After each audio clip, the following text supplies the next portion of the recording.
It's a bewildering experience working in cable news right now. Fun, but pretty unbelievable. Just about every morning, as we're putting this show together, some story from the Biden White House crosses our screens, and we think to ourselves, come on, there is absolutely no way that can be real. Please, it's just too crazy.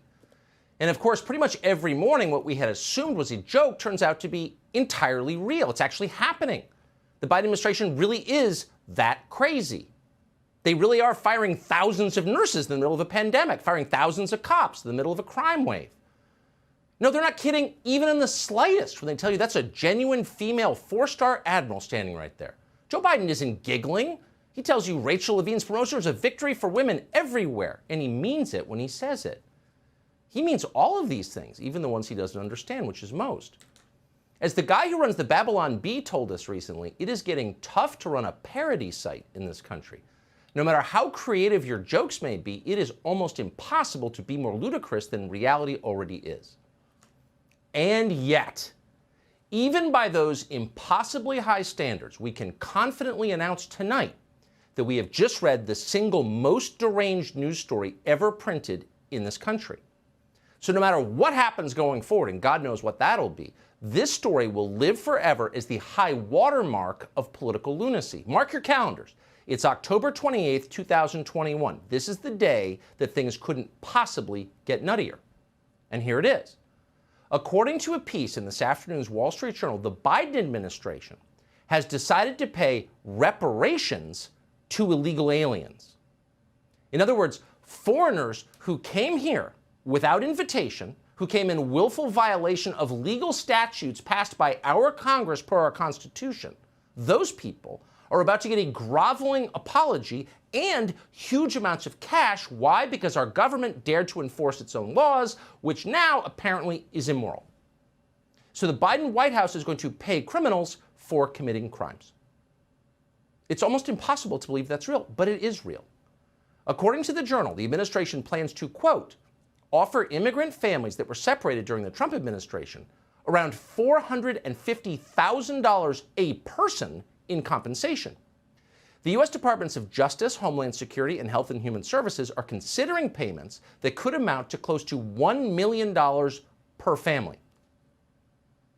$1 million per family for illegal aliens at exactly the moment that American families are becoming noticeably poorer by the day. You won't be surprised to learn, according to the paper, that nearly 1,000 reparations claims have already been filed. Why not? The total payout from all this? More than $1 billion. So how much is that exactly? Well, let's see. If you're an American citizen who is killed in a war defending your country, our government promises to send your family $100,000. That is less than a quarter of what Joe Biden intends to give illegal aliens for the inconvenience of being deported. They're once again getting $450,000 a piece from your tax receipts. That's more than some of the 9/11 victims got.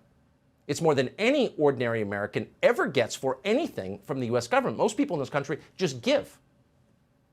Foreigners with no respect for our laws or systems, meanwhile, are hitting the jackpot. So take 3 steps back. You've got to wonder how long this sort of thing can continue. How long before the people who make this country run, who, by the way, are not the same people who run this country, those are two very different groups, but before the people who make this country run decide they have had enough and they're not going to take it anymore. Why pay your taxes at this point? Seriously. It's too insulting. It's too destructive. It is evil. Now, who knows how long it's going to take to get there, but at this rate, it's coming, quick. In the meantime, what can we know? Well, we can be certain how the rest of the world is going to see this announcement. Why wouldn't you cross our border illegally at this point? You'd have to be insane not to. Joe Biden is literally paying people who do it. So not surprisingly, as Fox's Griff Jenkins just reported, new waves of illegal migrants are coming here as fast as they can. Here's one caravan.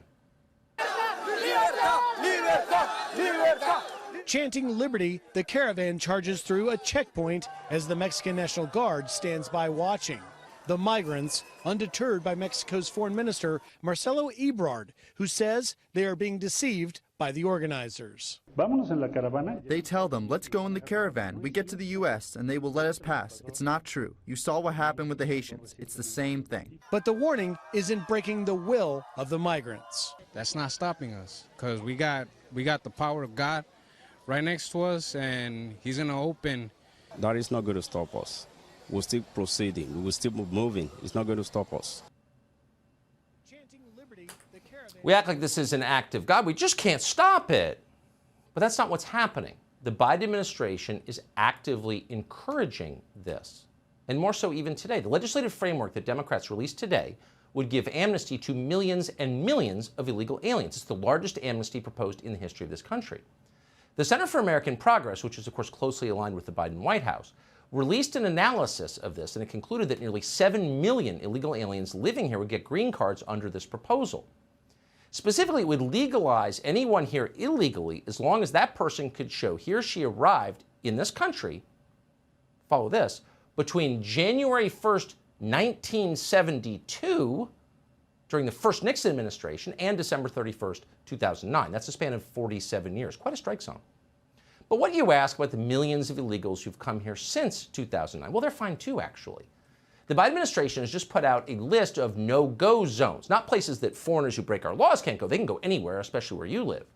But a no-go zone for federal officers who are trying to enforce those laws. So ICE agents, according to the Biden White House, are no longer allowed to enter schools, hospitals, healthcare facilities, places of worship, playgrounds, child care centers, crisis centers, homeless centers, rehab facilities, food banks, disaster relief centers, funerals, parades, and many other places. Basically, they're not allowed anywhere. So that's it for immigration laws. They're done. They're totally ignored. They're totally unenforced. The question is, the one that's never asked by anybody, is how exactly do American citizens benefit from these changes? Well, let's see. Here's a recent report from the state of Florida.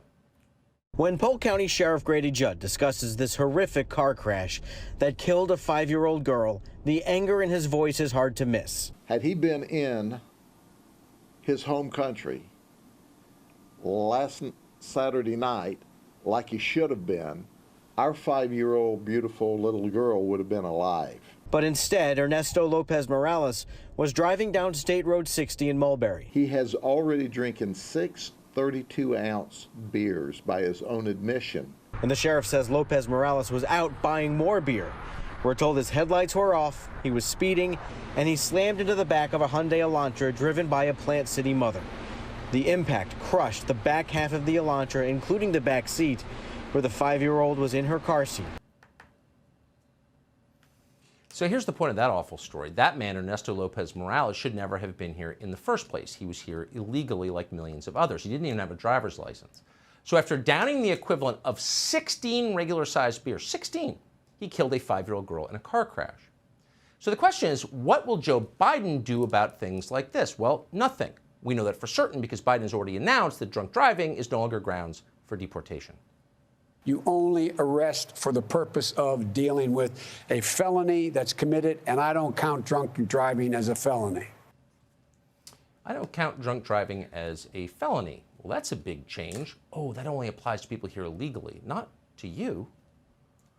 The Biden administration, once again, is making this country poorer, more chaotic, and in many places much more dangerous. It's not an accident. Of course, it's being done on purpose. People who are close to it see it every day. James Chilton is close to it. Chilton is a 5th-generation rancher from the state of Arizona. His property abuts a 5-mile stretch of the Mexican border. Ooh, woe to him. Because over the last few months, his ranch has been transformed into something unrecognizable. His ranch is now covered with garbage dropped by people coming into this country. Illegal aliens fire weapons at Border Patrol officers as they head back and forth into Mexico. So watching all this happen, watching his land be destroyed by foreigners, Chilton had an idea. So the Biden administration, as you may have noticed, claims it cares deeply about the environment, about something called ecological justice, and this seemed unjust. So Chilton called the Forest Service for help. Maybe they would save his patch of the environment from being poisoned and destroyed. But no, they didn't. The Forest Service said they couldn't come to Chilton's ranch because the property was too dangerous to patrol. Federal agents can't even go there. This is America. Hey, Sean Hannity here. Hey, click here to subscribe to Fox News YouTube page and catch our hottest interviews and most compelling analysis. You will not get it anywhere else.